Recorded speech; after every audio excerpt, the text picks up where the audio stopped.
Hello my YouTube family. So మీ అందరికీ తెలుసు కదా, మేము ఇండియా కంప్లీట్గా వచ్చేసామని చెప్పేసి. మేము ఇండియాలో ఉండబోయే ఇల్లు అయితే ఇది 3BK.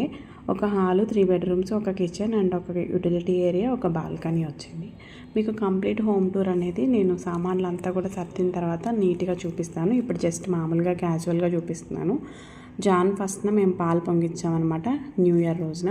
కనీసం ఈ సంవత్సరం అయినా మా జీవితంలోకి కొత్త ఉత్సాహం అండ్ కొత్త సంతోషాలు రావాలని మనస్ఫూర్తిగా కోరుకుంటున్నాను నేను.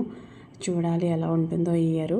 అండ్ పాలు పొంగించడానికి అయితే మా పెద్దత్తయ్య వాళ్ళు పిలిచారనమాట. మా పెద్దత్తయ్య గారు వచ్చి పాలు పొంగించారు. చాలా చక్కగా పొంగాయి. అందరం కలిసి ఫ్యామిలీ టైం స్పెండ్ చేసాము, లంచ్ చేసామన్నమాట ఇక్కడే మన ఇంట్లోనే. మేము ఇండియాలో ఏ ప్లేస్లో ఉంటున్నాము అనేది ఏమైనా గెస్ట్ చేస్తే ఖచ్చితంగా కమెంట్ చేయండి. లేదు అంటే కనుక నెక్స్ట్ వ్లాగ్లో నేనే రివీల్ చేస్తాను ఇండియాలో మేము ఏ ప్లేస్లో ఉంటున్నాము. ఇది నా కొత్త గ్యాస్ స్టవ్. అండ్ ముందు వ్లాగ్స్ అన్నీ ఈ ఇంట్లోనే ఉండబోతున్నాయి. Thank you for watching.